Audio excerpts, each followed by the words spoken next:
Hey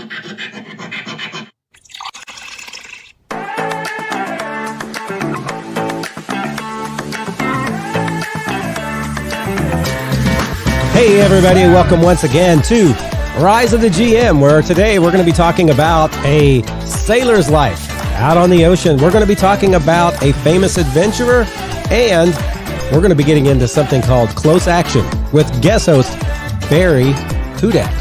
Join us now on Rise of the GM. Well, hey guys, here we are. We have a guest host with us. When I was doing the intro, I don't know if I said guest host or if I messed that word up, but we have a guest host with us here today, Barry Hudek. We're excited to have with us. Going to be talking all about close action, and we're going to be getting into more of that in just a bit. But Barry, why don't you just really quick introduce yourself before we get started here? Well, yes, 2004 has been mentioned on this podcast, and I was actually part of that year, fall of 2004. I was actually in grad school with Eric's wife, Amanda, and we got talking about gaming. She's like, "Oh, you should meet my husband. He does gaming." Like, okay, awesome. Met Eric, got involved with WoW, and I distinctly remember the wall of gum. Of course I did. It's the Tower of Power. The gum tower is distinctly embedded in my mind as part of that whole group.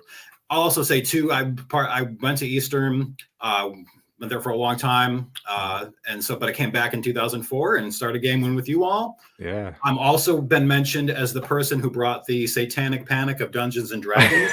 He was the introducer from WoW, so that was me. And here we are today talking about RPGs, the fun stuff with all of that. Yeah. So yeah, he was the one that came with the books, and he's like, "Guys, I think we should play this." And we're like, "What is this?" Yeah, that's right. It's great. Well, Barry, it's great to have you on this show, and we're excited to talk about this close action stuff that we're going to talk about. But that's going to be our second thing today. We are going to start, as we always do, with our little encounter starter, an encounter you can just drop into your campaign. And Adam, I'm going to let you take that away. Absolutely. Yeah, this is, again, from Eureka. This is the Gnome Stew book that we've been working through, and this is called A Sailor's Life. Recently, a ship with a full crew left port to deliver a cargo of ale, grain, and iron to an island fortress. The ship was expected to return 2 weeks ago, but never did. Local officials are concerned that the fortress, which houses prisoners and the first line of defense against pirate invaders, didn't receive the cargo and is in urgent need of fresh supplies. Residents are worried that their loved ones are in danger or worse. A second ship will be setting sail soon to both deliver the same supplies to the island fortress and to discover the fate of the first vessel. This adventure is a simple tale of braving the high seas.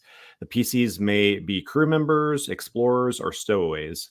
The voyage to the island fortress is a 6-week trip that takes advantage of high winds in one direction to reach the island fortress, and then sails a different route on the return, taking advantage of the tides.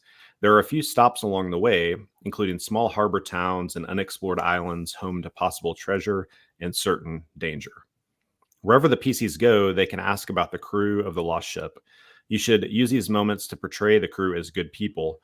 People tell the PCs that the crew of the first ship helped others in need. They defended against pirates looking to raid small towns, and they traded fairly and honestly with everyone that they met. They also celebrated life to the fullest, and many a tavern patron remembers the crew as a, quote, jolly good bunch. Conflict abounds as the PCs run into pillaging pirates, sea monsters, and raging storms. Monsters flourish on some of the islands where the PCs must drop anchor to attend to repairs and pick up supplies such as fresh water. Reaching the island fortress can be a climactic moment for the adventure. PCs learn that the previous crew did indeed deliver their supplies, but now a pirate armada is planning to attack in full force. The PCs arrive just in time to help prepare for the battle and may even be the deciding factor in defeating the pirates. What happened to the previous crew is up to you, but whatever their fate, it should match the portrayal as noble and honest people. A Sailor's Life. Yeah, I love this one. I love the idea, and I know that this one was kind of selected because we have Barry going to talk about close action here today. But I love this idea of getting people into a different kind of environment. And I think getting on a ship is completely different than being, in a dungeon or out in the forest, because the fighting tactics have to be different. And aside from the fact that there's going to be, wind and storms, and how do you navigate that? But like, when creatures come up, they could be out at sea, and those people who are used to running right up into somebody's grill, they have to think differently. And even if they do kind of get engaged, there's the possibility of being pulled down into this wild, untamable tempest that they don't have when they're on land. And so I love just kind of the freshness of something that takes a 6-week sea trip, and you have to kind of think, how are we going to go through all the legs of this? Honestly, sea travel in D&D or Pathfinder scares the death out of me. A lot of those things, it's like you have nowhere to go. Like you can't run back to the castle or your home base. Who knows what monsters are lurking out there? It scares the death out of me. Nautical travel in Pathfinder and D&D. Just got to get that out there right now. Yeah, and it does give you that opportunity to get some creatures that you don't see all the time, because it's not going to be orcs coming up out of the water. It's going to be something much different that you only get to play with when you're in water, and so it gives you a chance to go into that part of the monster compendium that's different. This just flashback. It also gives you the chance, if you have summoned creatures. I remember, Matthew, you were running the early Dormant Mind. I summoned an octopus and tried to actually bring a guy down under the water to try to. Yeah, that's right. Yes. Yeah. That's right. So, use your resources a little bit differently when you're out at sea. So. Yeah, it does allow you to get more creative, with that kind of thing, and definitely get out of the box. I liked this encounter because it's a whole hook. Like it's a whole arc, I think, in this of kind of thing, where it's not just you're on the boat. And I have done that before, where it's like you get on the ship and then not a lot happens and now you're there. It kind of depends on the story you're telling, but I really do like this. And it's kind of the game that Matthew's in with me right now. Like I've tried to do that a little bit with some ship travel, where it's like travel in the game I'm running now has mattered a lot more to me. And it's been a lot more of the story than in past, where it's like, oh, you have a 2-week trip. Well, you jump on the wagon and now you're there, and now we're doing the thing that we're meant to do. Whereas it may have been some of the discussion early on about the journey being important to me, but that's played a lot of role. And I love that about this, that it's really not just an encounter. This really is a whole adventure that they get to take part in. Yeah. And when we get to the NPC at the end of this, I'm going to come back and talk about some of this, but I think they're, this idea that they kind of lay out a very generic kind of, this is what can happen, but they throw in, wherever you go, you're going to encounter people who've met this crew, and here's what they think about them. But conflict abounds, so it could be pirates, it could be sea monsters, it could be the storms and stuff itself, and so they leave a lot of that open to you. And you really can, instead of just being like, you hop on the boat and then you're there and you hop off the boat, you can plan encounters along the way that deal with a raging tempest while you fight a hydra, and deal with you stop at a port and your ship is about taken by pirates and other stuff like that. Yeah, love it. Sure. I would drop this in as a kind of maybe regional conflict. What I was thinking was have the crew is actually supplying arms and supplies to an unknown third party, and that they're supplying those arms to this third party because someone else is threatening that group. And maybe either the town council or somebody in this town who sent the ship to that fortress, maybe the entire town doesn't know, maybe the people don't know, but there's some sort of conflict that we don't know about. And the ship is actually providing arms to that other group. So why they're missing is they deliver the crew, the cargo, but they went sailing on to this other undisclosed location to go ahead and deliver the secret cargo that they had for this other group. And kind of like what we already said, you can bring in, that doesn't have to be a human contingent. It could be some sort of coastal dwellers, some sort of other unexpected race as well. Yeah. That's what I would do with it. They're not, I don't want to say smuggling, but they're kind of clandestinely bringing these other materials to some other group. The problem is And the problem is that the person who sent these, since nobody's come back, they don't know, did they get where they were supposed to, or did they fall into the wrong hands? Yeah. Yeah, did the pirates get there first, and maybe have the pirates allied with the other group that's threatening this unknown party? Yeah, I think that's cool to even like expand that farther. That's the peeling back that we're talking about a lot of times. Of this was here, but now there's a bigger situation happening out here that we get to dig into. Yeah, that's really cool. Go ahead, Barry. Given the theme, I would also add nautical terminology to this. If they mentioned small harbors along the way, obviously the ship that's going to go looking for the other ship is going to stop there. I'd have the PCs investigate some of these taverns, and maybe somebody in the tavern would be like, you know what? I saw the bosun talking to an unknown person. I've never seen this other person, but the bosun had a real long conversation with them. Like, do the PCs know what a bosun is? Right. They can either make some sort of check, or then they have to like investigate, well, what the heck is a bosun? Right. Bosun is basically the equipment manager. They're in charge of all of the equipment that's aboard the ship. They know everything that's on. They have all of the itinerary. They have all of the listings of the materials. They're in charge of giving out supplies and things. So they would be like, okay, well, why is this person meeting with some sort of unknown person? Yeah. Is this nefarious? Well, what's going on here? I think that could be a potential clue to the possible arms deal with the third party. Yeah. Yeah. And in that, just so someone like me who hasn't had a lot of ship experience would have to look up some of these terms before. But I think dropping those sorts of terms in, even, saying, instead of saying, off to the left of your ship, you say, I don't even remember which one it is. Port, starboard, port. They say, on port side, you see blah, blah, blah. And dropping all of those sorts of phrases in there, again, sets this as a new and different and interesting thing. And I think that can really kind of make it stick out in people's minds when they look back at the encounter later. They remember, man, that was like I felt like we were just in a different world during that time, because you're in a nautical. You could even add a pitch to the deck of the ship. You're not fighting on a flat surface. You're fighting on a surface that's, moving in multiple ways. You can give the PCs some sort of, they have to maybe do an acrobatics check. Maybe they're disadvantaged. They have to work that out as also part of that unique combat experience. Yeah, sure. Yeah. It's really cool. I like that idea of it becoming more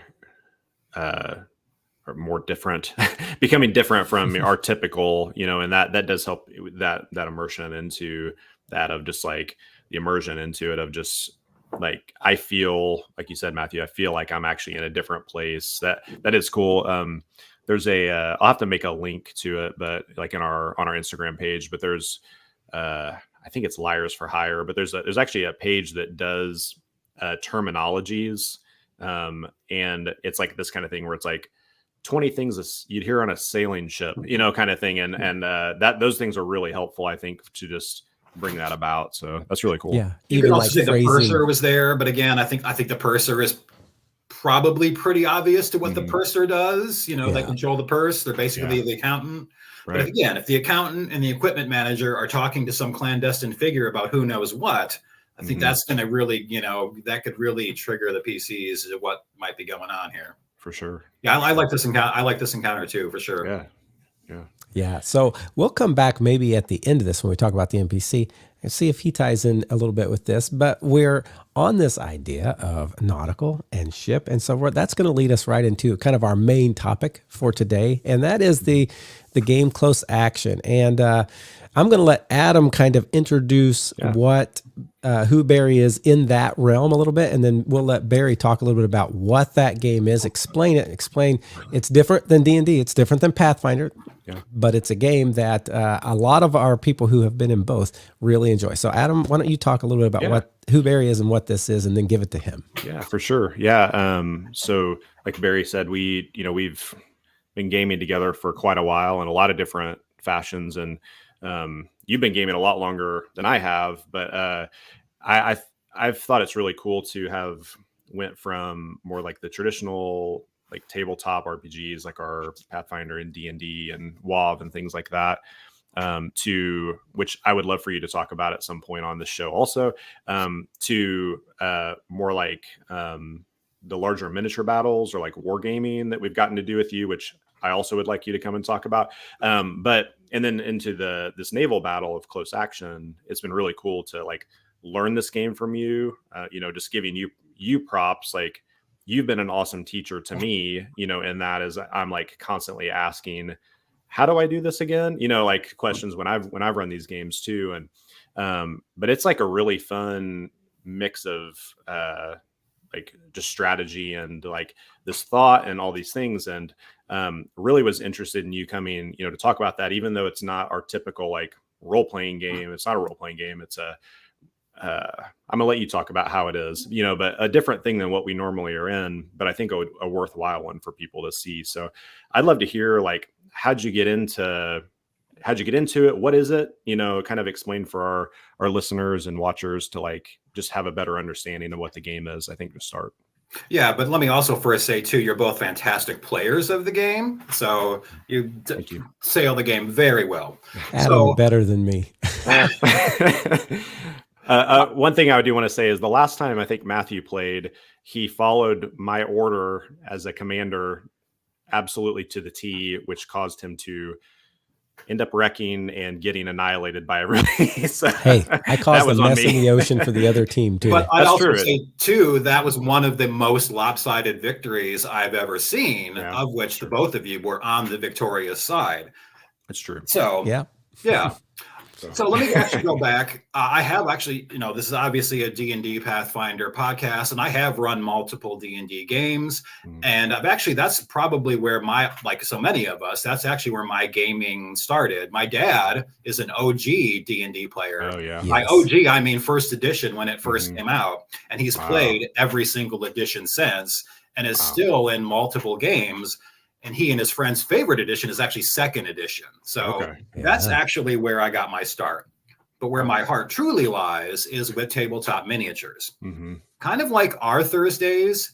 In the early 90s, when I was in high school, my dad and his gaming friends had a regular Thursday night group. So even prior to our Thursday nights, I already had the precedent of like regular, like I say this without hyperbole, nearly every single Thursday from like 1991 to like 1996, I was at my friend Reed's basement doing tabletop miniatures or some sort of board gaming every Thursday before I actually went to Eastern. So, and prior to that, my dad and his friends, the Joliet area gamers, aka Jags, they went to Historicon, which is a huge miniature convention out in Eastern Pennsylvania. And there they went and saw. They had to have looked at the sheet and saw a game called Close Action by Mark Campbell. And they're like, okay, this sounds really great. We like Ships and Iron Men, which is the first tabletop miniature game of this era. And they're like, oh, let's try this. They tried it, they played it, and they were hooked. I'm talking like right into their veins. They came back. They're buying miniatures. They're doing big scenarios. They were playing it constantly. Wow. So when I came in the 90s to that same group, I started playing then and played multiple times. Currently, I've been running games online. I know you've talked about the wonders of technology and getting people involved. We've had that same benefit. We haven't played, the two of us haven't played, three of us haven't played in person in a while, but we have had the benefit of online games. Yeah. So that has been mostly what I've been doing, is running online games. And now, as we're coming out of COVID more, I've run about 5 or 6 in-person games here on campus at the University of Illinois in the last couple of years. Yeah. So Close Action is an Age of Sail tabletop miniatures game in which each player is going to be the captain of a single ship. And every turn you plot your move based on how many movement points you have. Now, once you get over the learning curve, you can get into that strategy. But every turn, your ship is bound by the wind. Depending on where your ship is in relation to the wind, you might have more movement points than another ship. So maybe one ship has 6, another ship has 4. With that 6 movement points, the player is going to plot out various type of move. They can move 6 forward. They could do a starboard pivot. They could do port. Ships can side slip. they basically have all of these commands that they can give. It's like the captain barking out orders and the immediates, and that's going to be the way the ship moves. Okay. And at the same time, all of the players are plotting their move. And here's where the tension and that strategy you talked about, Adam, and I think this is really the heart of the game. You don't know what your opponents are going to do. Mm-hmm. You also don't know what your friendly ships are going to do. So every turn that calculus is, okay, what is my opponent going to do? What are my friendly ships going to do? What are they expecting me to do? So you have to navigate all of those sort of different tensions. Yeah. And then it's like, okay, once everyone's got their move, the GM, i.e. usually me, we all reveal our moves and the ships get moved. All movement is simultaneous. And unlike a D&D or Pathfinder, you cannot move through friendly ships and you certainly cannot move through opponent ships.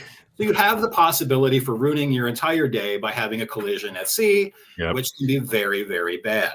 Mm-hmm. Now, after a return to movement phase is gunnery phase. This is probably where the real fun is. It's not just a regatta. It's not a race here. This is actually a combat between floating gunnery batteries. Mm-hmm. These ships have powerful and many guns on them, and they hurl cannonballs across the ocean at each other, and they smash into the ship and cause all sorts of problems.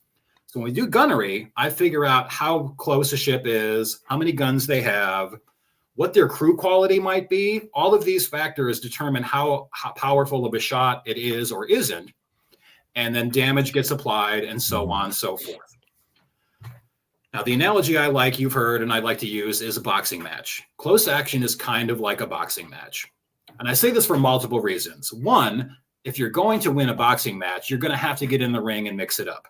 When it comes to close action, you have to get into combat. You can't be afraid. You can't like, oh, I'm just going to stay out. I'm not getting hit.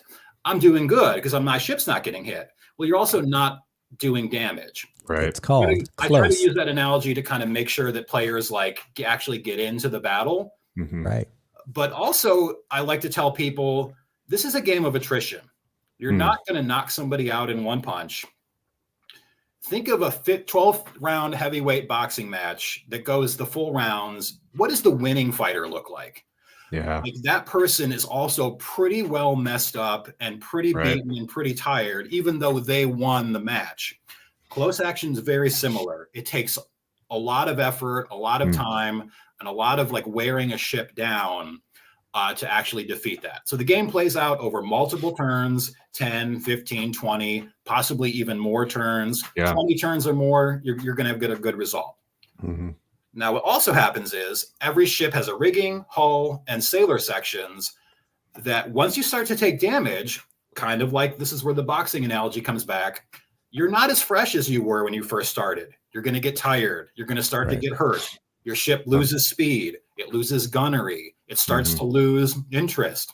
Ships can strike their colors. It's like, okay, that's it. We're done. We quit. We can't take anymore. You've defeated us. Right. And that's kind of how the game plays out over the course of multiple terms. Yeah.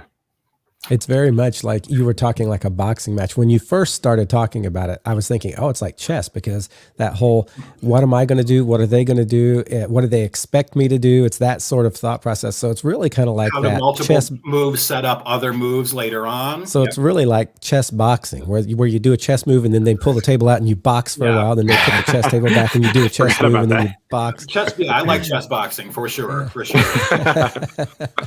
yeah, he's always said to us, and I remember this a lot, it's called close action. Yes. Not running away, not staying out on the perimeter. It's called close action. And it's because we would always have people who are afraid to get in. They're like, oh man, I don't want to get in and get hurt. And you got to. Yeah.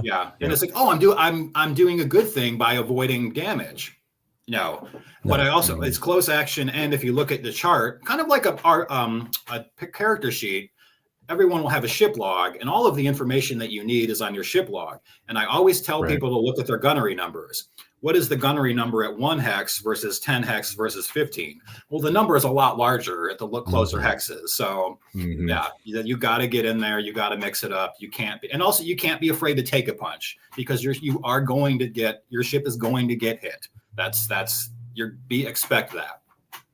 Now, one of the things I love about this, and maybe you were going to get to this, but I'm just going to kind of throw it out there anyway. One of the things I've loved in this is you would set up classic battles, maybe they were exactly like they started. They would maybe not be the way they ended, but like classic battles between the Spanish and the English, or between the French and, whoever. And I always thought that was kind of neat historically, as well as like just the thought process of us going into that battle. Right.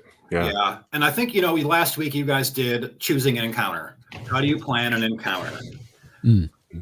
Similarly, the tabletop GM has to plan a good scenario. And what I also like about close action is you get the game, you get an initial scenario book that has all these historical battles, large actions. You have a whole plethora of history to draw from. And if you really like history, you can you're getting into that. I think part of what I like about close action, this actual era, the Napoleonic era, 1790s to 1815, there's a certain romance about the era. There's a certain draw about getting out there on the ship or fighting a big, large land battle. There's just something about this era that really draws me. And, it's obviously not a fantasy game. There's no elves, there's no dragons. But I think there's a certain fantasy element about sort of diving into the past. Like, this is an era we can't actually recreate. We can't actually go there. But at the tabletop, you can. You can be the captain of the USS Constitution. You can be Lord Nelson on HMS Victory. You can play out these historical battles, and there's a certain fantasy fun aspect about that. And that, Matthew, you're exactly right. Part of the fun of the GM is, what battle am I going to choose? What's my scenario? What scenario am I going to do? Oh, we did Spanish last time. I'm going to mix it. I don't want to do Spanish again. I need to do something else. So the GM needs to have great care into choosing the scenario. And there's hundreds of scenarios to choose from. Right. And I'd also say, too, the GM needs to really consider, you want to make sure that everybody gets into the action. And if there's sometimes maybe a scenario has ships that are kind of in different places, and maybe it's going to take a while get into the action, that might be a scenario I would stay away from at like a convention that only has like a 4-hour time slot. Right. If I had more time, if we were doing it online, maybe I would choose that scenario. So there's all sorts of different scenarios that you can choose, different nations you can represent, different eras. The original game is roughly 1790 to 1815, but Mark Campbell, the creator of Close Action, there's all these different scenario books that kind of more or less keep going back. Oh, wow. 7 Years' War, War of Austrian Succession. And even though, yes, these are all still sailing ships, they give you a little bit of a different historical flavor to choose from. And that's all part of, choosing the scenario and choosing the encounter. So that is absolutely again, who am I going to pick? What monster? What are my special abilities? I get to pour over the books and dive into this history and decide on a scenario, which is, on my end, it is actually a lot of fun on that sort of behind the screen, so to speak, behind the scenes sort of thing that's going on. There is a lot of fun and preparation on my part, or to borrow Eric's phrase, prep is play. A lot of that goes into, if I'm going to set a game up online or in person, a lot happens behind the scenes that the players don't see. Yeah, I recently saw a video, and I can't attest to its accuracy, but in the video, it was someone saying, what would happen if America tried to battle the entire rest of the globe? And they were talking about just how incredibly strong America is because of its naval unit, that we have 8 times the naval power of anybody else, and just how we would provide choke points and keep stuff from getting where it needed to be and all this. And it made me think a lot about this game, because you go back and you look at how powerful the English Navy was, and these David and Goliath episodes that you would sometimes see and play out. And it's just so interesting. It is. And that's exactly who the Americans learned it from. The British, by the 1790s, basically dominated the naval scene until the War of 1812, when the American Navy actually was the first Navy to defeat the British in a one-on-one frigate battle in the entirety of the Napoleonic era wars. Again, they learned their model from the British. Yeah. And that's absolutely part of, you're exactly right, America's rise to imperial, and world dominance definitely starts with their Navy. Same thing with England. They're obviously an island nation. They're absolutely dependent on their Navy, and they poured in their resources. They poured in that's where some of the best work went to, because they just had to. Yeah. Wow. Yeah. Which on the scenario side, you have to consider that, because 5 British ships versus 5 French ships. If you're going to play that out on the tabletop, that's not very much fun for the 5 French ships, because it's historically speaking, those 5 French ships have no chance. Just from a historical standpoint, those 5 French ships cannot beat 5 British ships. They just can't do it. Yeah. So typically that's not the balance of what it looks like. It's usually fewer English, more other bigger. It's also a game. It's not an absolute historical replication, because you don't necessarily want that. So that, it's usually like, okay, we're going to have a ship. Maybe there's one extra French ship, or there's some other sort of scenario parameters that kind of try to make up for it. But that has to be something you watch out for in close action, that the actual historical situation can be.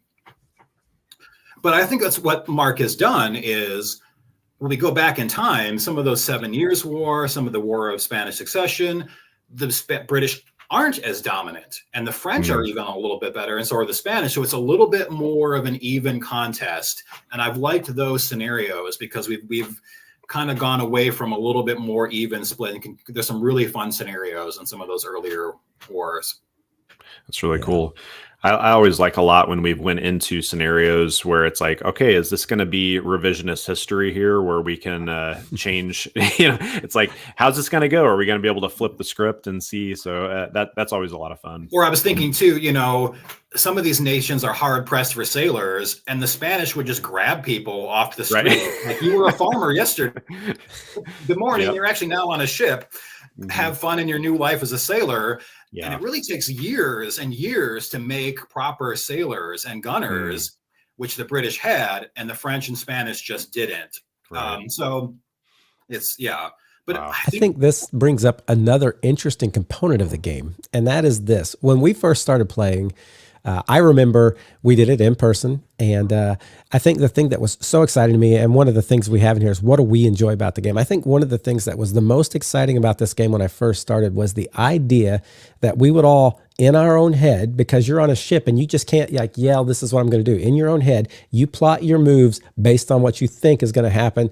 Everybody does that, and then it all happens at once. That's not something you do in D&D. Everybody has those 6-second turns in a row. I've often thought, what would it be like if I made everybody decide what they're going to do in their turn, but then it all happened at once? I'm like, man, that's very complicated. I'm not going to do that just right now. But I loved that about this game. But what you were saying about how they would just grab a guy off the street and say, you're going to be a sailor. That was us, that first game. I'm like, I don't know what I'm doing. I just turned right into the wind and now I'm stuck. Whatever. But then later when we played games, we got into scenarios that more had a commander that was in charge, and we learned how to pass signals, with flags, pinafore, whatever, and work in concert and obey orders instead of just all fly out at the beginning. So I think that's cool too. The same for me. Like, when me growing up, we played mostly smaller scenarios. We didn't have as many people.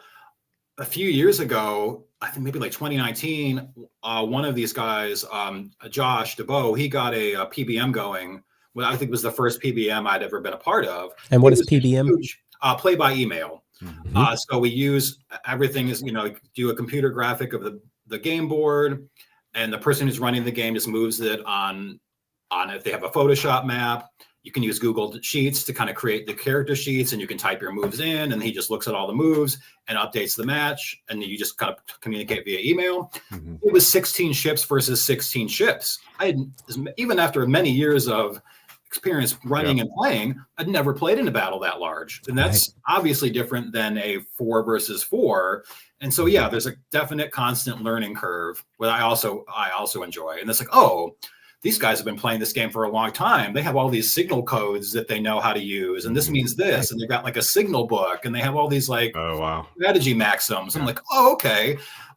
We've been kind of just doing this thing. This is really great information, and like I think, and I've been playing I've played multiple PBMs with some of those same people, and it's really been a good learning experience too. So yeah, there's going to definitely be a learning curve, but you know what? That's okay. Like get out there, get playing, see what happens, and just, try to get better at playing it.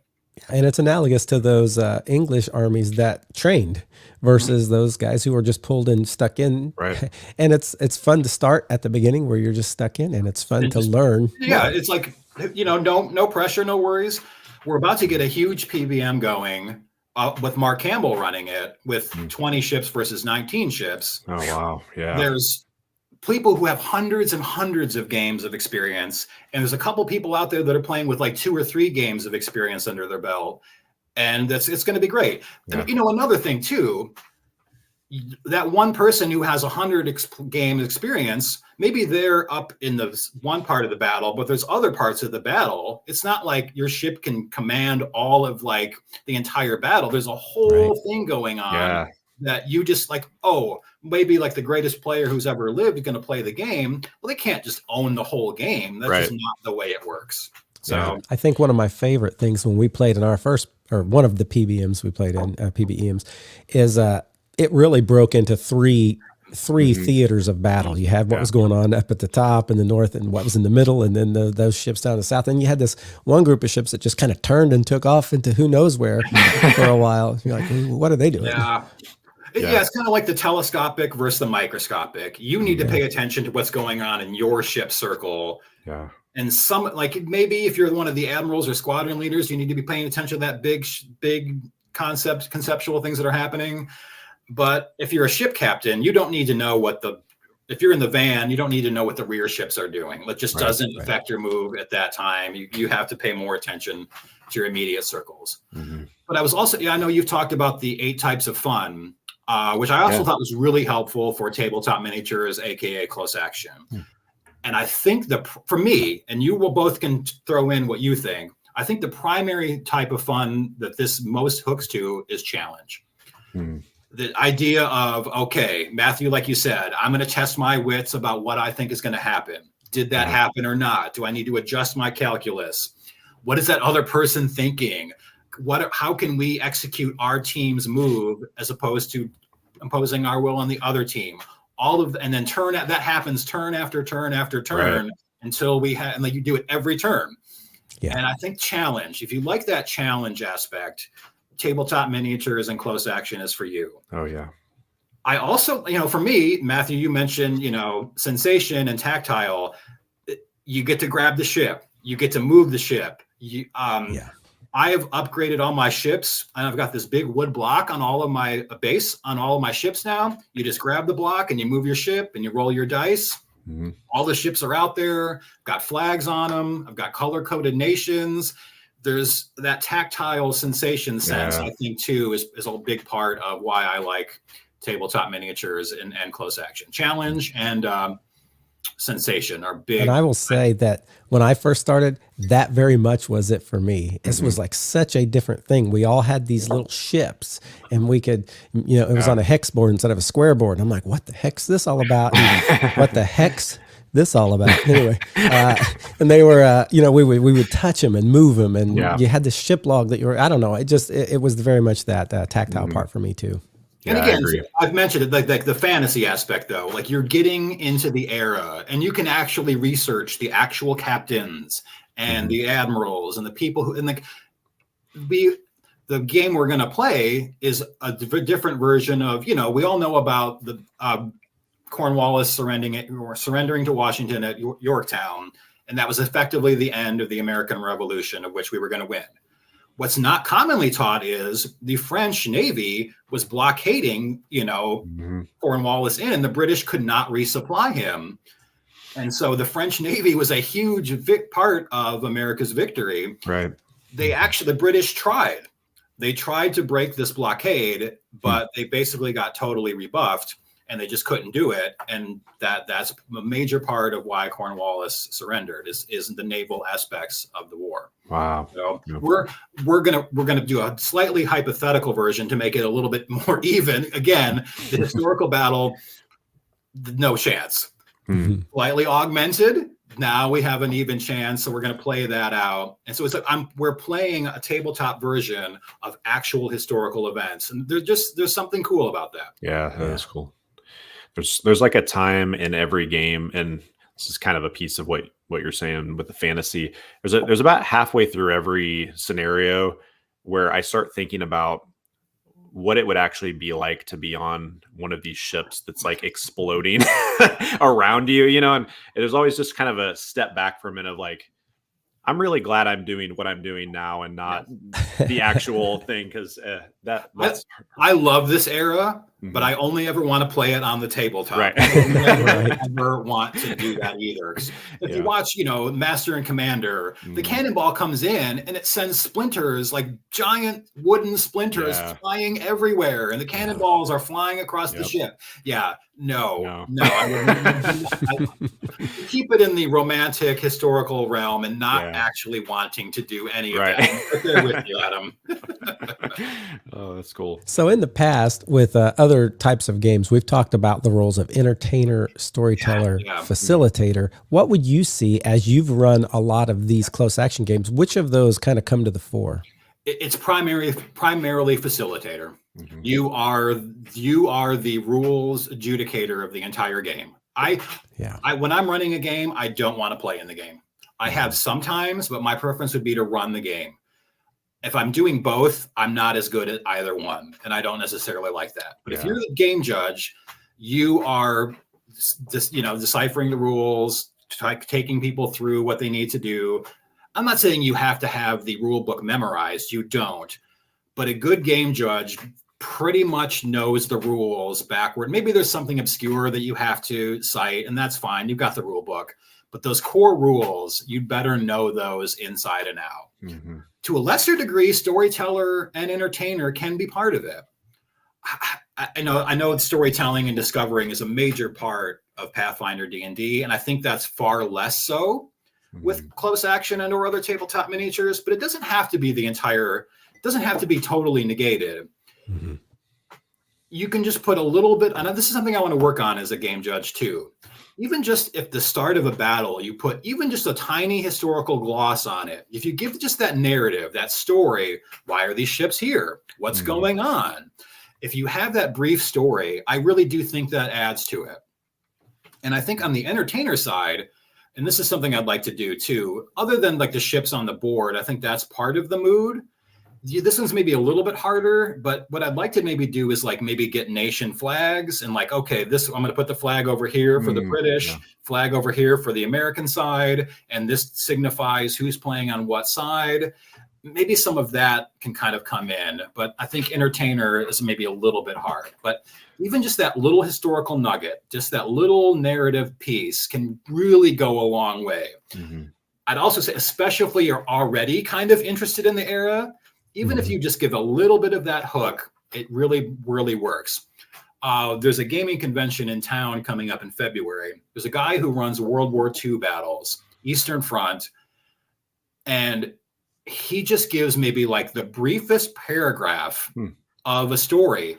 And for me, that's enough. That really helps. Yeah. Like you're already getting into it with like World War II, and it's like you already can kind of play that game. But he just gives us a little bit of that story, and it's like, why are these Russians and Soviet and Germans fighting? Well, here's the scenario. And even just that little historical gloss, that little narrative gloss, can go a real long way in tabletop miniatures. Something I'd like to do certainly more of. Yeah, and I think one thing I've noticed is that the little cutscenes. So we all make our moves, and then we don't know what's going to happen. You calculate stuff. And I think when we've come back from those little snippets of storytelling that happened in there, it's like, so-and-so was turning this way, but was broadsided by this and found himself in a total rake between two opposed, and like you paint a picture of what happened. Which you can do that, which there's pros and cons to the online version versus tabletop. But I think one of the pros is if I'm going to send out a wrap-up email every turn, I can put a little bit of that story gloss onto it exactly like you described, which certainly is part of what my mindset is trying to accomplish. For sure. And, the facilitator, though, I've been in so many games where the person who's running the game, not close action, other tabletop miniatures game, where like they clearly don't know the rules or they're like inconsistent with what they do. You can't have that at a tabletop game. You can maybe not know you don't have to know everything. You don't, but know the core, be consistent. That can go a long way. And maybe going beyond close action, the entertainer, though, there's some people that sensation and entertainer aspect, that's one of like their absolute favorite parts of tabletop miniatures games. So if we get to the fantasy realm or the historical realm, some people put a lot of effort into like the actual scenery that they make. Some people even use like lighting and music, and like they just put on a whole production in addition to the game. I'm not quite as good at some of those aspects, but I've seen some pretty elaborate games, and that really, it does make a difference. A guy I game with, he's a really good craftsman. Like he's got this Old West game where he's basically made his own Old West town, and it's incredible. He's got a church with stained glass windows. We've got a jail with actual jail cells. Wow. This guy is an incredible craftsman. And put that on the board, it really does make a difference. So those things can absolutely come in. The three roles of the GM can definitely come into play when it comes it's not close action, but you did a miniatures tabletop. It was more fantasy based, where we had a full table and you had terrain and you had ballistas and different kinds of characters. And I remember feeling very much like, man, this is awesome because of all this stuff. And it's kind of like, I thought about a ninth type of fun, collecting. People love their collections, rock collection, stamp collection, classic cars. Gaming can be kind of like that. And do you remember the meme about like who doesn't think about the Roman Empire every day? That was like a couple months ago. I don't think about the Roman Empire every day, but people also love to get into their historical eras or their fantasy genres or their sci-fi.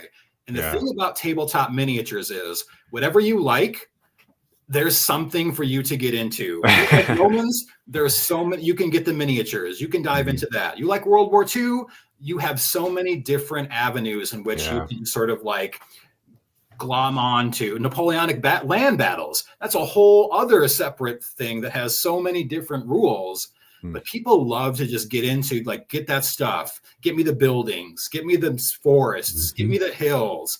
Give me the castles and the walls and like maybe make some buildings. People love that stuff. For me, it's like, let me get a French Navy. Let me get a British Navy. I need American frigates. I need a Dutch Navy of the 1780s. Oh, I also need a Royalist French Navy that's different than Napoleonic era French navies. You can kind of, I need this 74. I need this 64. Those are gunnery rates by ship, by the way. So. And for those of you who haven't played, know that you can take little folded pieces of paper, and those can be your ships at a very cheap cost. But there is something really awesome about getting those pieces and having like actual ships that are different. It's yes, because if you buy, you can see the base game up above me here. That's the 1997 Clash of Arms version. It came with its own map and it came with its own counters, and you can absolutely make that work. But Matthew, I mean, of course. It's elevated when you put the miniatures on the board, when you have a sea hexscape map. It really does elevate the experience. That sensation, that's the entertainer.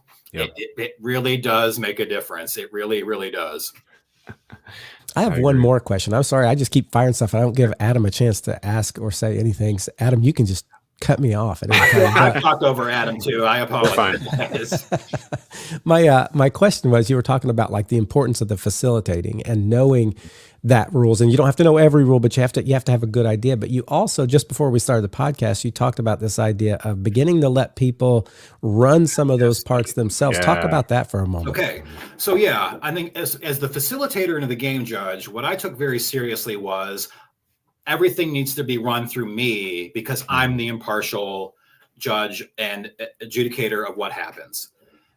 And so what happened, let's say we had 5 ships versus 5 ships, and 4 of those ships on each side are going to shoot at each other.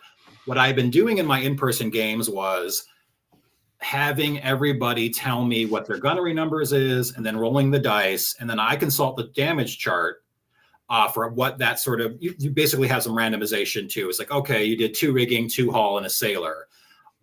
Everything, all of those aspects would be going through me.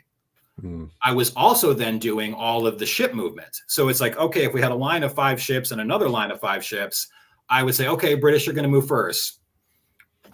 HMS Shannon, what's your move? And I would move that ship. And then I'd just go down the line and move all the ships. So one by one, I was moving all the ships for both sides. Again, out of fairness, out of maybe trying to make sure that no one fudged their move or blatantly cheated, and or same thing with gunnery. And then so once I got through all the movement, I would then do all the gunnery.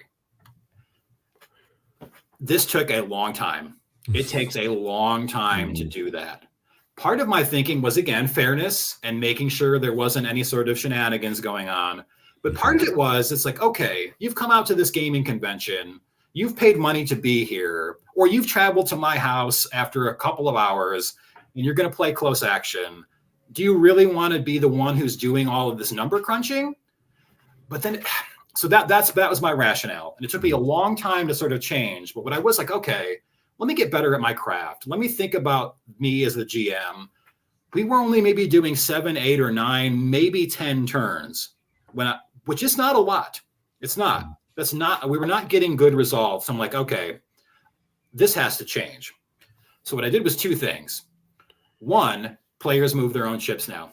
I had to say, okay, here's what I'm trying to get better at too. I just tell them, you're on your honor. We're not playing for money. This isn't some sort of professional league. You don't need to fudge this. Move your ship as you plotted it. Everybody grabs the ship and everybody moves their ship as we go. That has saved quite a lot of time. And I've also then, you know what? It was actually probably boring for the players to just sit there waiting for me to do all of these numbers. I'm like, okay, you know what? It's actually going to be more involved it's going to be a better play. Instead of it work, it's actually they're more invested. Right. And they get to touch it.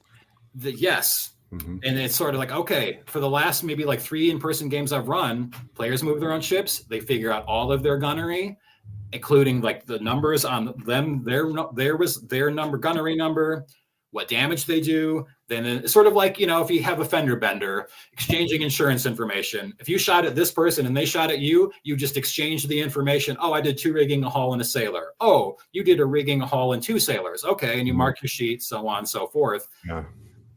That has been revolutionary. I say that without hyperbole. It has dramatically changed the player experience. Wow. How many turns are you getting in now? I ran a game in July with 9 players, which is a decent amount. That's a decent amount of players. We did 20 turns in 3 hours, which is, I cannot tell you how insane of a number that is. The game was flying. It was going so fast. And we just, in 20 turns, you're going to get a good result. So it's like, okay, I did 7 turns and I did all of the work just to kind of save them and to make sure it's fair, versus 20 turns. And we had a huge game and it just moved so quickly. Not to mention, you're doing exactly what this podcast does, and that is you're kind of training people how to do it themselves instead of just like set a move and then sit back and let you do it. It took me it took me way too long to make that change. I'm so glad I've made the change, but darn it, I've run too many games.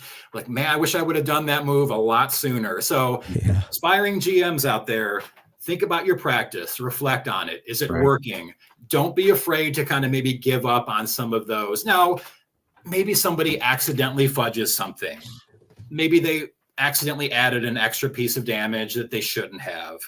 That's probably not going to make or break the game. Maybe they didn't do it on purpose. Could have been an accident. That versus strict, absolutely everything comes through me, 7 turns versus 20 turns. We could have done 30. We could have easily done 30 turns. The game was over after 20 because it would have been cruel and unusual to make the game because they had been beaten fairly badly. But we could have played 30, which is a crazy number of turns. And all of it was because I turned over, players move their own ships, players figure out their gunnery, and maybe there's some mistakes in there somewhere. I don't care. It's a much better player experience with that in mind versus strict adherence to the letter of the law. Yeah. Or even that's awesome. the first time I did it, I had American frigates versus British frigates in the War of 1812, squadron on squadron. I had a guy playing for the first time. He did a kind of weird move that I wasn't expecting. And usually if a person makes a move like they wrote port instead of starboard, I'd give them the mulligan. But they actually did that, and it ended up being that they were actually really close, much too close to one of their own ships. And this is, again, my first game in which letting people move their own ships. This is also it was like the second turn of the game. I don't know if maybe there was some fudging of the move going on, and because they actually ended up avoiding a collision, and they got underway and everything was fine.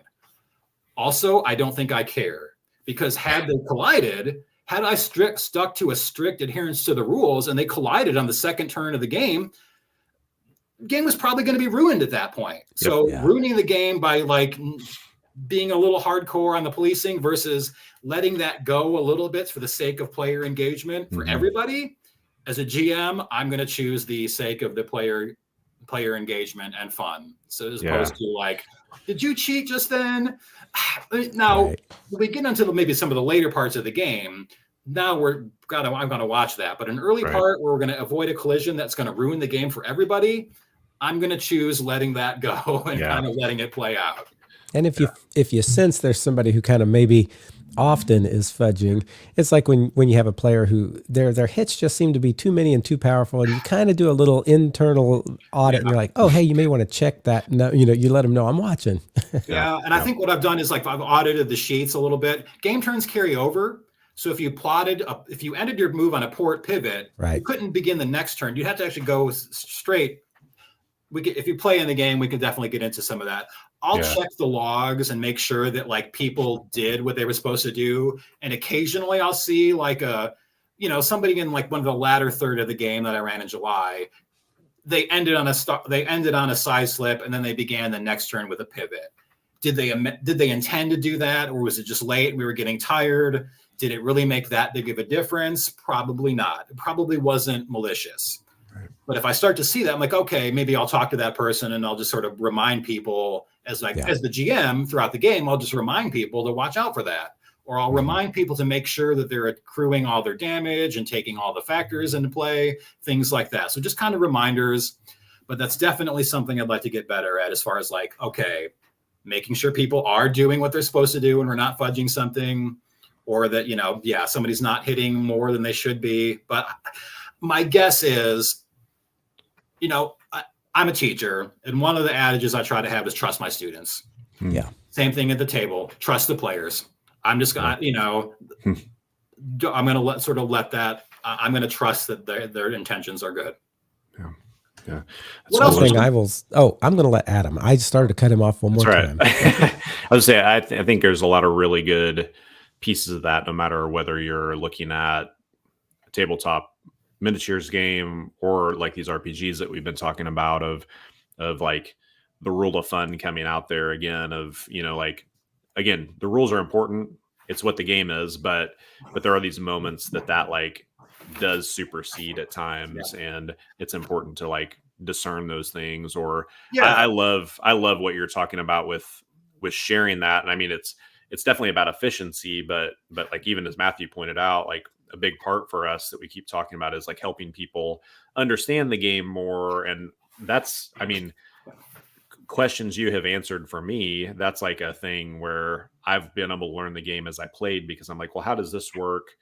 And you're more than welcome. You're more than happy to, share that. So that's been really cool. And I think that's a good thing, as we look into even like tabletop RPGs, of sharing that load with our players too, at times, like trusting them that they can look up that spell and tell us what it is. Get involved in some way, shape, or form. I wasn't going to go here, but I think I am. Eric was talking about how he really wanted to get into WoW, and they basically made him like wait and kind of sit there. I was thinking back to 2004, the first time I came over to your house, Matthew. You didn't do this. It was just happened to be you were the host. How you weren't running the game, but the DM made me. I didn't get to play. Like I came over after like, oh, you should check out WoW.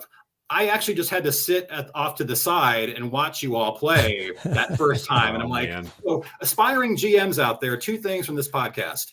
Don't kill anybody with a bush on the first day. And if you have somebody who wants to come and play your game, don't make them find some way to get them involved. Don't make them sit. I'm like, man, this just sitting and watching D&D or WoW or our Pathfinder from the side is not super fun. Yeah. Another thing about close action versus other tabletop miniatures, the more people you have, especially if you're letting the reins go, you can have larger games. If you have 12 people playing close action, that's an awesome game. 6-on-6, that is a fantastic game. If you have 12 people playing like BattleTech, it's going to take 4 hours to get through one turn. Oh, wow. The more people you have playing close action, the better the game is. And that's a very rare thing with tabletop miniatures. I would never do a BattleTech game with like more than like 8 players. That would be my max. 20 players playing close action with the people moving their own ships and figuring out their gunnery. That will be a fantastic experience for everybody involved. So that's definitely one of the benefits of close action. It's that simultaneous move thing. It's so great. Those 2 things, Matthew, has just been, I'll say it again, absolutely revolutionary for the actual experience at the game table. It's been just fantastic. So, and I will say this, as far as close action, if you've never played it, so we used to play this game called Sentinels of the Multiverse, a card game. And a common thing for us is, so in this game, the players are cooperating and they're playing against an enemy deck and an environment deck. Okay, so it's not a person, you're all working together. And inevitably, in the first round, we all get hit so bad. We're like, our health is so low, and everybody at the table's like, man, we're going to lose this. But we keep fighting, and it's amazing the number of times that that battle turns around. I can't tell you the number of times we've played close action, and like, not very long in, I'm like, man, we're getting destroyed. But you keep at it. You keep going and you keep hitting. And it's like he was talking about with the boxers. You just say, okay, I'm going to take some damage, but you never know. And it's like the one he said where it was one of the most lopsided wins. I was convinced we were losing. Oh, yeah. That we lost that. Yeah. So, that was, definitely. And you never like there's critical hits in close action. The ships can explode. These are, you're firing heated cannonballs into wood and gunpowder ships. Let's get set on fire. Blow up sometimes. That element is in the game where we have critical hits in Pathfinder and D&D, of course. There are potential critical hits that things happen to your ship. And bless it, in the most recent PBM had a first. One of the ships got its wheel shot away, and then later on got its rudder shot away. So it basically could only move straight. That before. Wow. Like little things can happen to your ship that can absolutely turn your game around when it comes to playing close action, for sure. Yeah, definitely. Yeah. So I think if you're out there, you play a lot of D&D, but you've just never kind of crossed that bridge over to tabletop miniatures.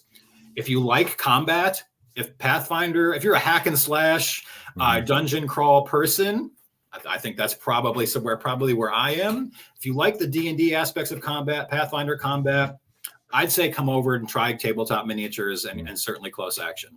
Yeah. So how, Barry, kind of in that realm, if somebody is out there and they're like, I want to get involved in this, you have like kind of a path for that? Absolutely. I'll probably run a close action game online in May over the summer. I like to kind of start at the end of the school year and end before we get to the next school year, which works out for some of us attached to the university settings. I'll probably run a smaller PBM, play by email game. If you you know what? And again, if you have never played it, try it. I don't think I'm scary. I will work with the players. I will try to help out wherever I can. Playing by email would probably be the easiest way because, again, I have people coming in from, the East Coast. We have an Indiana contingent. Matthew's playing from Charleston. We have people who are playing Chicagoland area. If you play online, that's one of the great aspects. You're bringing all these different people together. So you don't have to be there at the tabletop. You can just I'd love to play close action, but I don't have anybody to play. Let's play it online. I think you guys are going to send out my email. That would be a great way to do it. If you're interested, definitely come out and play. Yeah. if you do want in person, there's really something to be said to playing in person. Winter War Gaming Convention here in Champaign is coming up in February. I'm running 2 close action games. I'm also running a BattleTech game, the aforementioned, for only 6 players. Close action games are set right now at 12 and 10 players. So again, that aspect of getting more people in there. Got plenty of seats. I got games on Saturday and on Sunday if you wanted to come on in person. I also, one of the best aspects of my job is I can rent space for free. So I have all of this gaming space available to me at this fine University of Illinois. But as a faculty member, I can just rent the space for free. So I had like that, which has been a really huge, that's been really fun too. I just, we got this new building on campus. I can get it for free, get the table set up there. We have plenty of room, plenty of facilities. I will probably run a game in the next year if you wanted to come in person. Let me also give a shout out to the Close Action Groups page. There's groups.io. That's the company that they use. There's a pretty good discussion group on that page. That you'll also get feedback from Mark Campbell, creator of Close Action. He's active on that page. There's announcements about playing by email. You can get your questions answered there. Also, I mentioned the Clash of Arms version. The 3.0 version that Mark has put out himself is now out. So it's basically the updated and final version. Close Action 3.0 just came out this year. And so you can get information about some of those products at that site.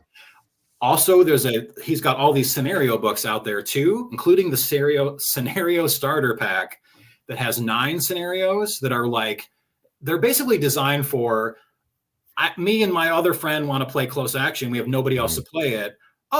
Here's a 1-on-1. Here's a 1-on-2. Here's 2-on-2. We've got all these smaller scenarios that are easy to play and are really fun and competitive at various historical eras.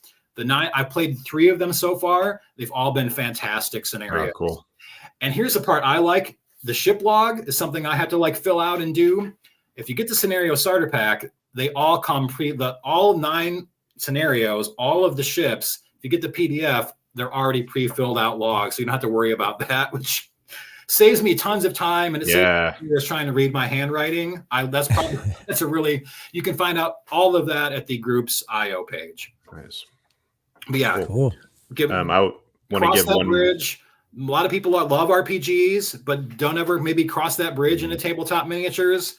But it's they're obviously close cousins in the gaming world. Right. I think you all like it too.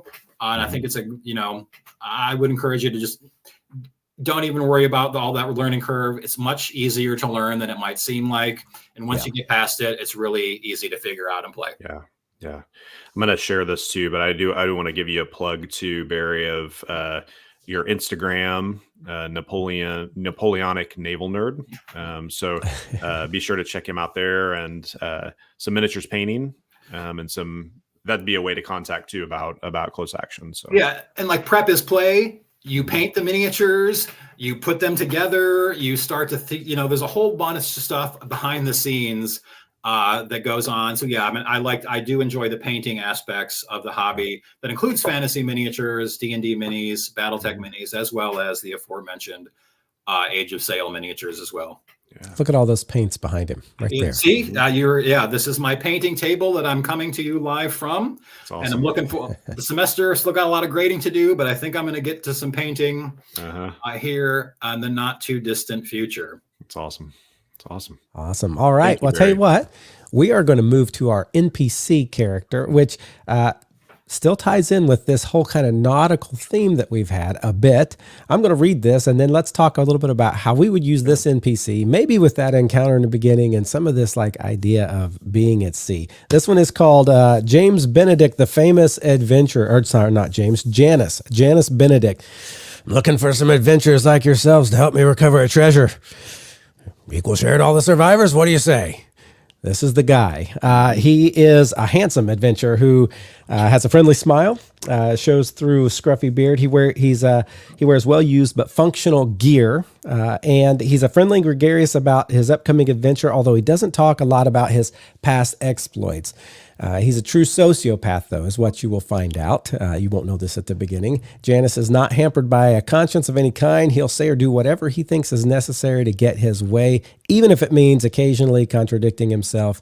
His motivation, Janus is addicted to the good life, and he makes money by taking parties out on adventures, but then coming back alone. Background, Janus learned early on to hide his lack of conscience, and he's been manipulating his way through life ever since. Once, in a hurry to flee a town after getting overly friendly with the mayor's daughter, he joined an adventuring party and managed in the process to kill all of them before they reached their goal. The treasure that they had lasted long enough to give him a taste of true wealth, and since discovering his skill at adventuring at this adventuring con, he's done very well. He has agreements with a lot of different monstrous clans to do dirty work for him in return for a cut of the profits. He's actually a talented warrior and a rogue, and he's kept some of his victims' best equipment for himself. So he's well outfitted. He's able. If he joins the PCs, your players will enjoy taking out their frustrations on him once they discover his true plan. So it's this guy who he seems like a charming and gregarious person, and the kind of person, if you play it right, that your players would want to join. And it sounds like he's got a good mission with a good, financial reward at the end. But his whole thing is he takes out adventuring parties, and through kind of working with these monstrous bands and these, whoever the bad guys are, he gets people killed. And then he gives them a little bit of cut, and he keeps the good life for himself. And so I was thinking of this guy in relation with that encounter we talked about at the beginning. So this ship went out, but the people never came back. And now they're sending out another ship. I don't know if it would be something where I would try to have him be the captain of both or him be on board both. But like this idea, the first thought I had was, he took this like really great crew out. Everybody talks about how good they are everywhere you stop. But then they disappeared.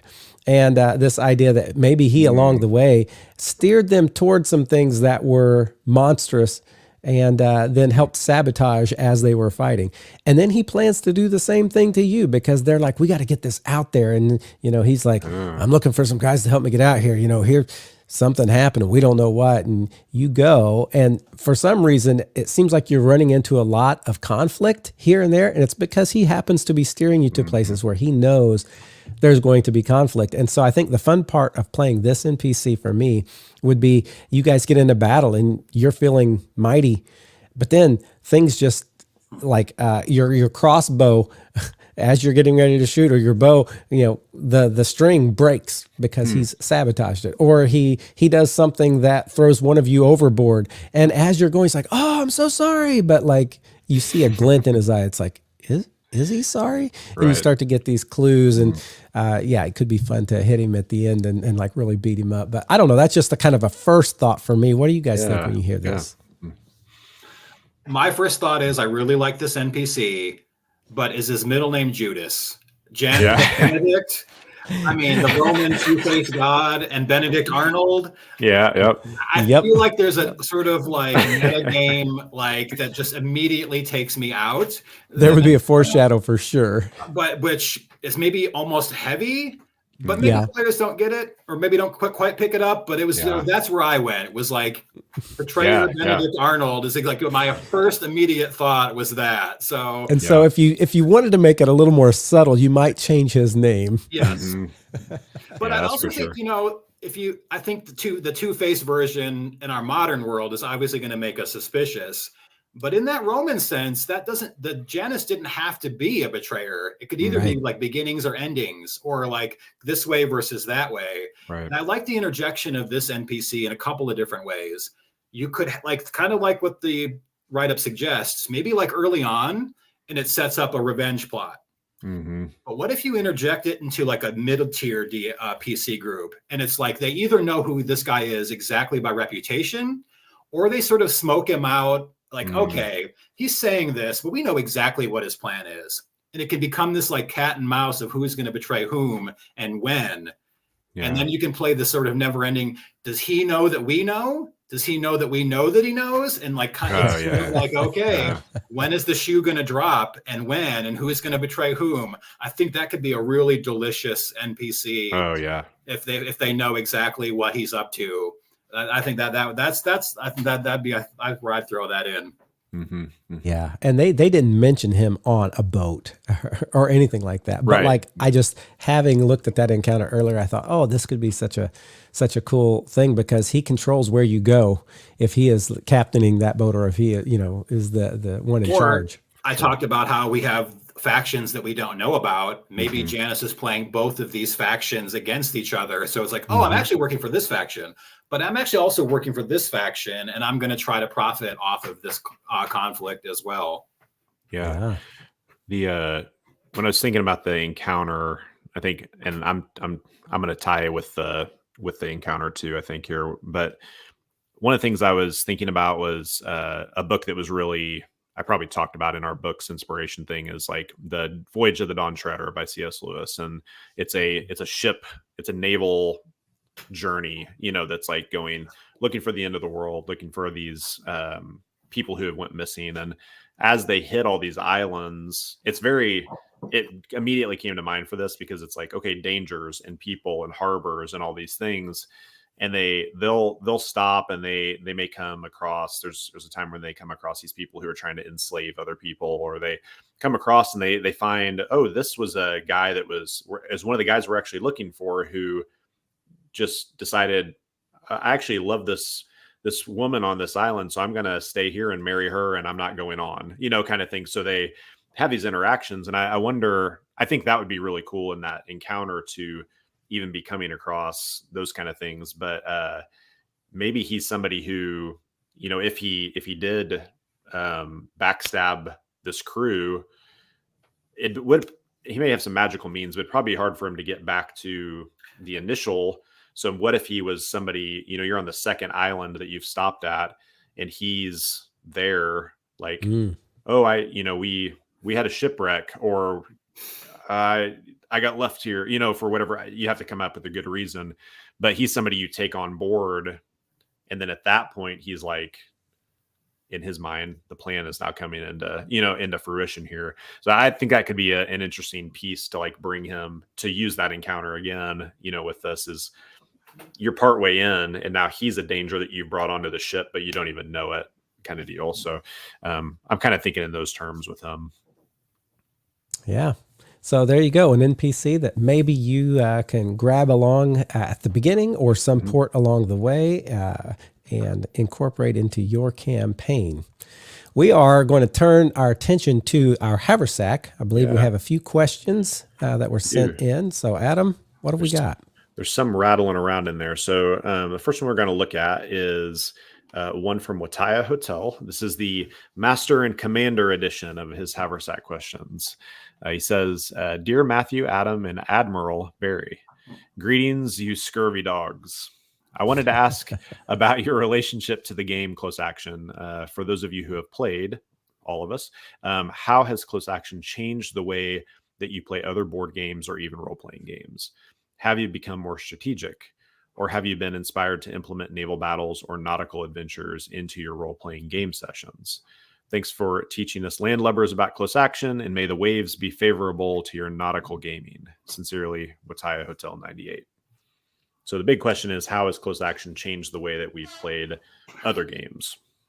Well, I can say for me, after playing Close Action, so when I used to have our players in a party jump on a boat, it was basically in my mind like driving a car. It's okay, you go here, you go there. And I started thinking of wind and weather differently. I started thinking about, the whole being in irons thing, and like, what can that do? And in my mind, before it was like, oh yeah, ram him, we'll show him. It's like ramming somebody is just as bad for the ship getting rammed. These are thoughts that never entered my mind until I started playing Close Action and thinking, what would it really be like on a ship?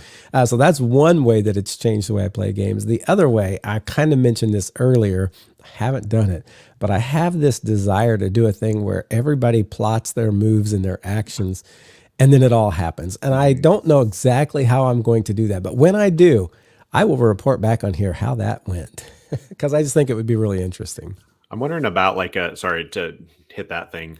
If there's some kind of like time warp, or like there's like some time magic happening that like forces you have like a reason in game to make that happen. I kind of wonder if this room is like time has been shredded, and it just mashes everybody together when they do that. That could be interesting, but yeah, I don't know.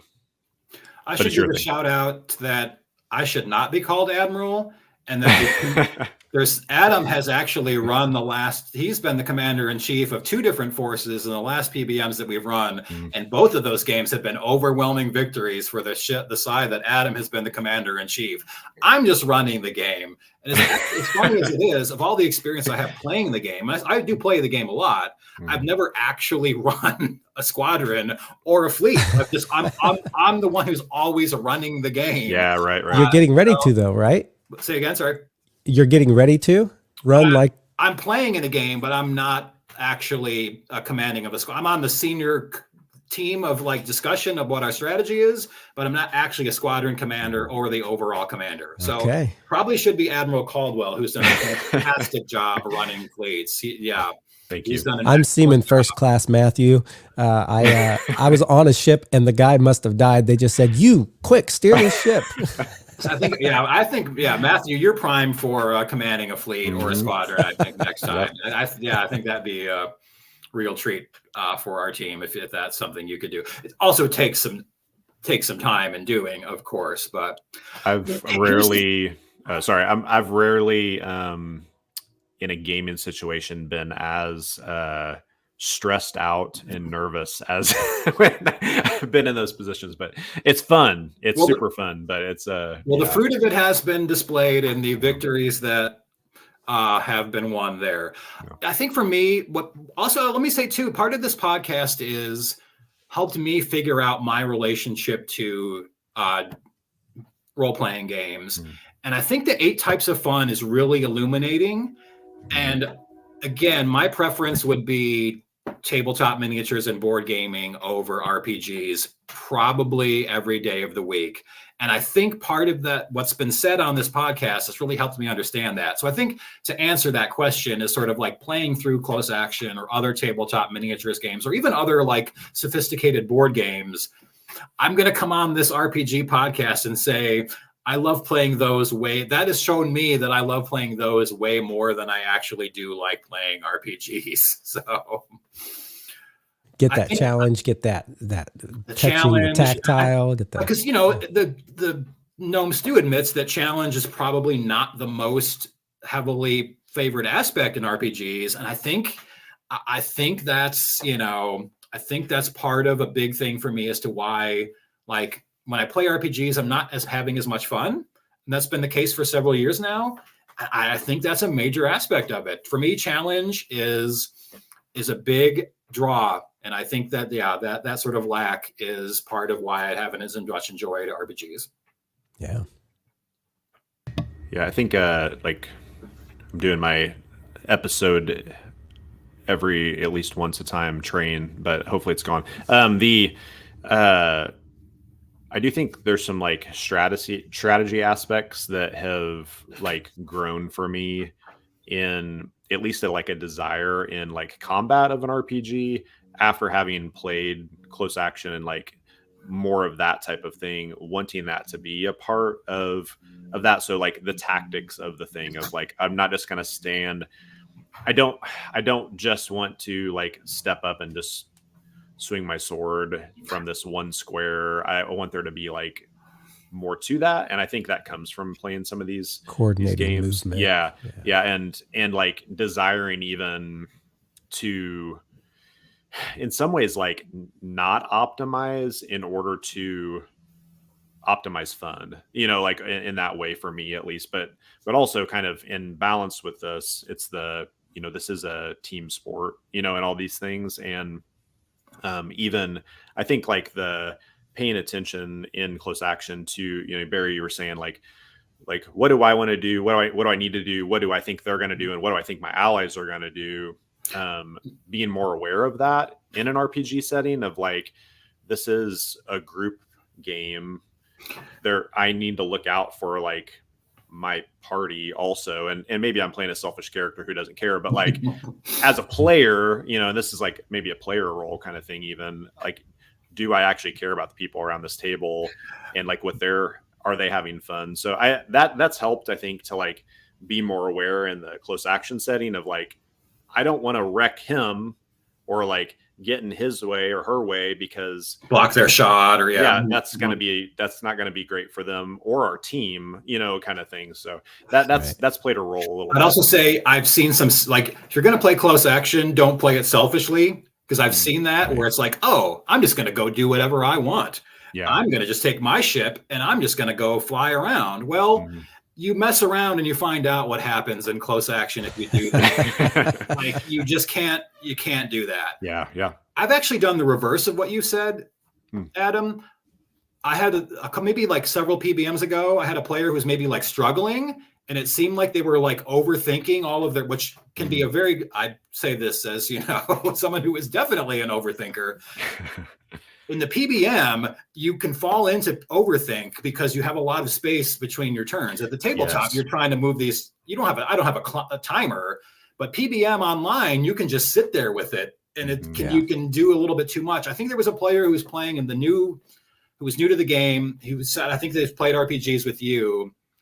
And I think they were like trying to conceptualize like 3D chess, 4D chess. And I think the next time I was like, you're a human fighter without any powers or feats. Just go up and hit somebody. Like, so I try to maybe simplify it. It's like, let's get a broadside. Fight with the guns and get a broadside. Yeah. None of the 3D chess, no 4D chess. Right. Move the ship, get a shot, keep pummeling them with shots. And so it's like, just think of yourself as a human fighter and just go do what you do. Go melee the other person, step up and get a hit in there. And just keep doing that and knock them out before they knock you out. Yeah. Right. That's cool. That's good. Speaking of fighters, going back to being horrified by being on ships, if you're a cleric or a paladin who uses full plate mail, you don't want to wear those things when you're Nope. That's another part of the thing that scares me about fantasy on nautical adventures. Like you can't do it. Yep. All right. There's another. Well, what else we got? Let's get another question here before the end. So random encounters. So this is a question from Chris Case, he's sent some in, and this is asking a question before it slips out of my mind. Hey guys, you may have answered this already, but I wanted to ask what your thoughts are on random encounters in town, on the road, or in a dungeon. Sometimes things just happen. Do you try to plan a random encounter out just to have stats available in case the party tries to fight? Or do you roll a percentage to see if the random encounter actually happens and use the planned out baddies, or a chance encounter with a good person who might have something the party needs? Just curious about how you might go about it. Thanks again, Chris Case from the Daywalker Syndicate.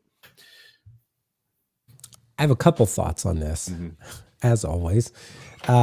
So I've talked on here about Combat Manager, a thing that helps me quickly get stats of any kind that I need. I have that handy because I like to allow my party to decide, hey, we're going to go there. And I never expected it. And there's a guy over there that they want to fight. And I'm like, okay, grab this. It's skinned as that guy. These are his stats. And we go and we keep the flow of the game. So that can kind of be like a random encounter that I didn't expect. But then there's another thought about random encounters. And that is, we have another question. I don't know if we were planning to get to it today. It's like, what do you do about like overland travel? You have like long travel or time duration. So just to put all this into kind of a perspective, in the game that I've been running called the Dormant Mine, they went to I forget the number, I'll just make up one, like the 478th level of hell. It was called Occipitus, and they were stuck in this place, and the whole thing just felt completely different than every other place they'd ever been, from like a fleshy sort of ground that was almost, with big hairs, and so it just burning everywhere. It was an odd place, but it was a place where they had to do a lot of travel in order to really kind of get the understanding of this place. And so in there, I knew they were going to be traveling like overnight. And so I didn't want it to just be like, okay, you walk all night and then you get to this place. I wanted there to be these things that really got this sense of what this was. And so I did have every 4 hours of time that they were traveling, I'm going to roll these dice, and on this table, there's this or this or this that's going to like randomly attack them and give them a flavor of what this place is. And so I would set up, in that case, some stat blocks of, whatever these monsters or whatever these things that they would come across that they would have to battle in random encounters. And so I've done that. It's mostly when I want to show that a distance is great or a duration is great. That's the only place I'll have random encounters. I don't just throw them in just to throw them in.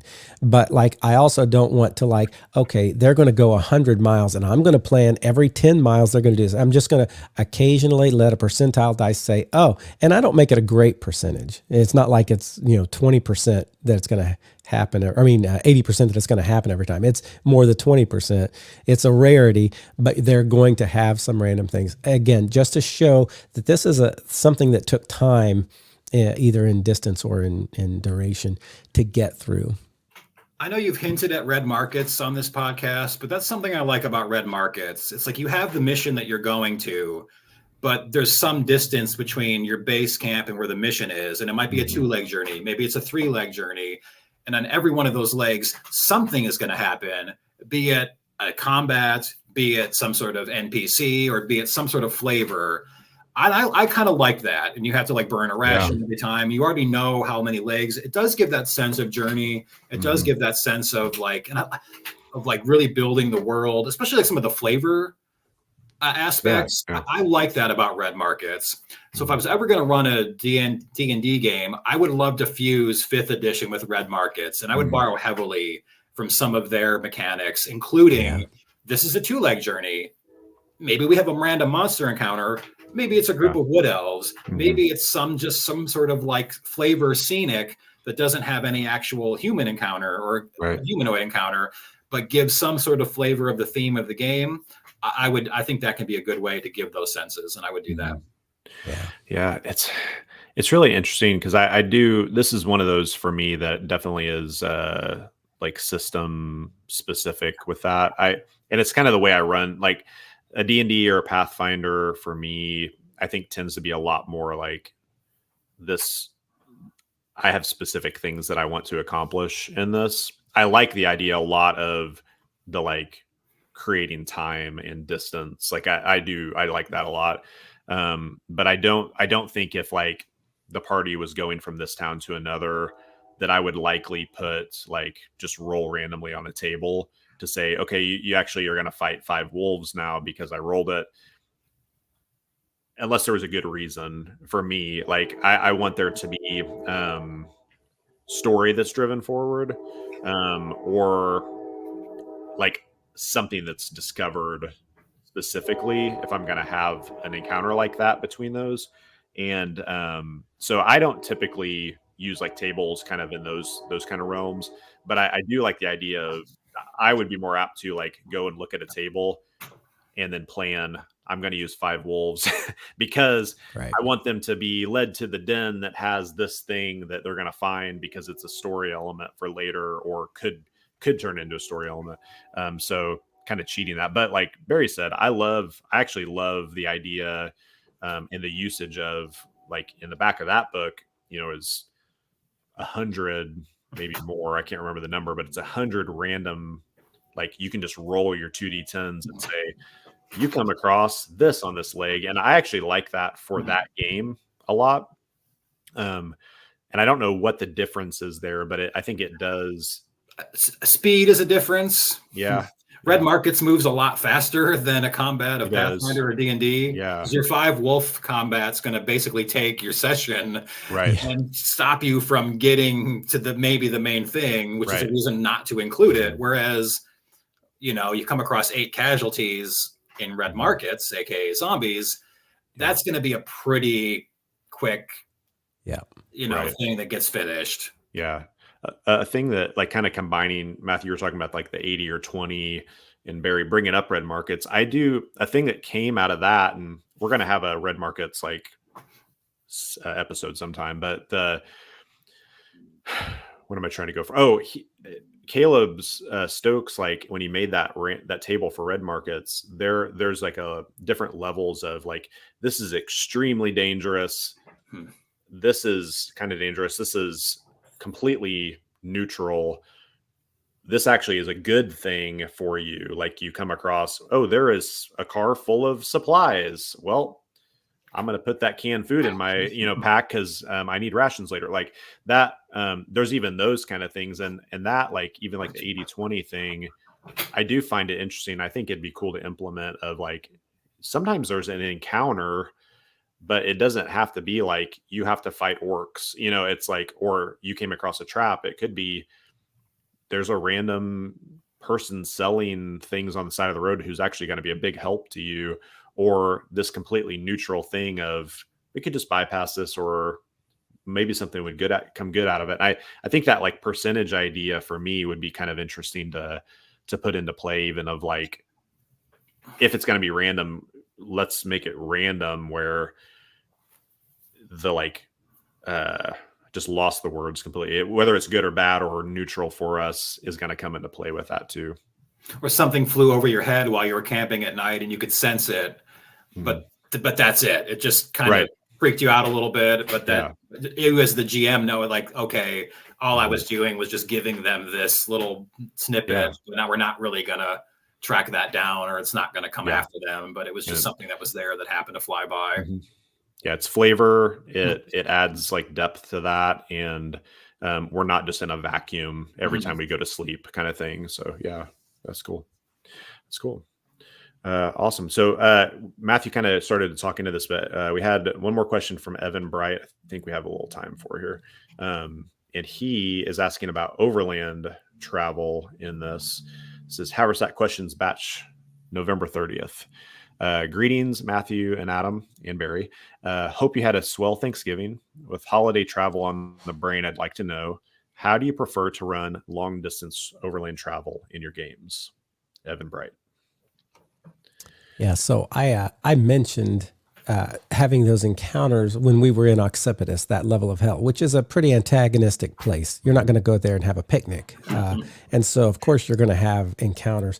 But I think for me, it is to give a flavor of place is what I like to do. If they have to travel overland, they need to get more of a 3D picture of what this is. And so with Occipitus, that's going to involve, a crevice in the ground that looks like a giant scar that's going to have these things in it, and, flying creatures that are horrendous nightmares and all this stuff. But when you're up on land, that's going to look different. I think in one of mine, I had people going on overland travel, and I just had them run across this wizarding competition. And it had served no purpose. It was just some wizards who had all got together, and they had like a festival sort of atmosphere going on. They were just doing wizarding competitions, and some of our people joined in. One of them got a big stone to the chest, about killed himself. But they had an opportunity to just take part in some of the games, and they didn't have to, but it gave a sense of flavor of like, what is this area of the world like? And as they move on, they move into giant territory. You start to see those huge, everything is bigger, and you run into some, again, it's not always encounters. Sometimes it's going to be festivals. Sometimes it's going to be gatherings. Sometimes it's going to be, who knows, those feasts we talked about. But that's typically with overland travel, either I skip it pretty much, or I use it to add flavor for what they're about to encounter. Yeah. I'd say, the same thing. Kind of similar to my last answer. Give that sense of, I like the idea of overland travel and giving that flavor and having those random encounters and burning rations. But also, again, Pathfinder D&D doesn't always work because of, bogging things down from where you want to go. I think it really works well in red markets. So, I would either, again, fuse red markets together with D&D, or whoever created red markets should come out with a fantasy version. I'd be pretty, I said I was burned out of like Pathfinder D&D, but I tell you, if either of you said you were going to get a red markets game going, like, I think I'd be pretty interested. I think part of my burnout is D&D and Pathfinder itself as mechanically. So I'm actually looking forward to the next podcast about making monsters fresh. I think part of it's a bunch of orcs. I've never seen that before. I don't know. I think that's part of my aspects too. So, cool. I love the idea. Doesn't always work for D&D or Pathfinder. Yeah. I definitely feel the like, okay, it's either this happened, I just explained what you went through, and now we're here. That can be a case of that. Uh, I am not like, I'm going to figure out exactly what every place, how long it takes to get there. Like, I feel like that question comes up a lot, and it's always like, what's the, one of my favorite quotes in "Oh Brother, Where Art Thou?" It's a geographical oddity, 2 weeks from everywhere, kind of thing. It's like everything's 2 weeks away. And that's like kind of what happens when I try to get into that mode of like, all right, measuring distances and figuring things out.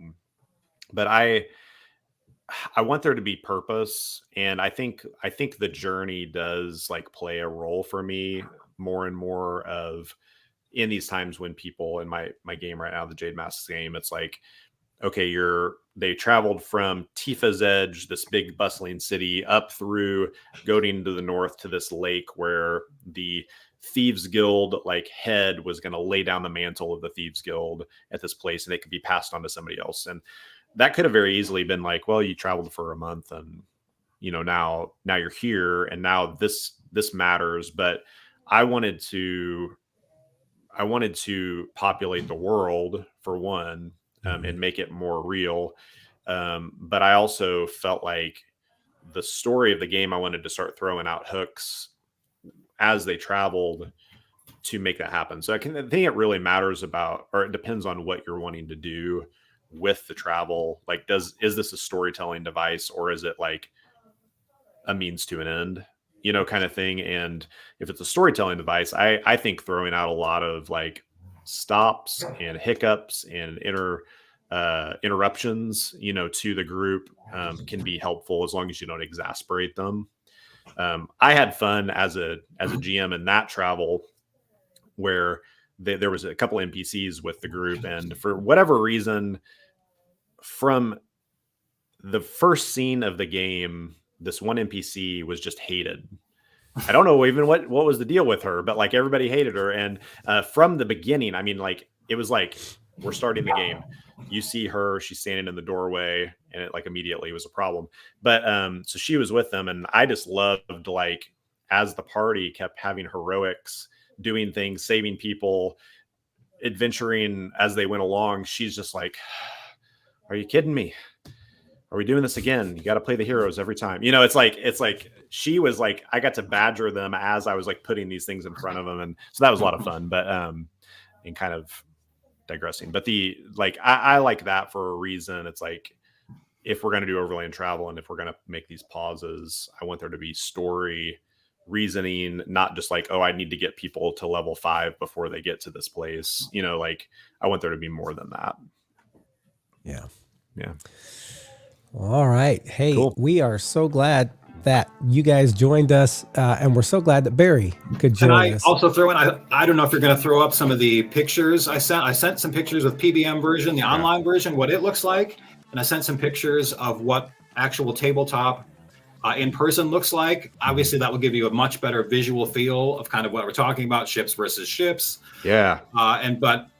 So I think check that out on some of your socials. Yep. Instagram. Be sure to check Instagram. Visual for what I was talking about. It's great to be on here both with you. And I also want to say, I know we're hours apart, but I certainly hope we get to do some in-person tabletop close action again. Yes. In the near future. For sure. Yeah. Well, we're thankful for you joining us, Barry. We're thankful for all of you joining us, all you arising and ascending GMs. Join us next time. We're going to talk about freshening monsters. It's going to be a blast. See you then on Rise of the GM. See y'all. Thanks, guys.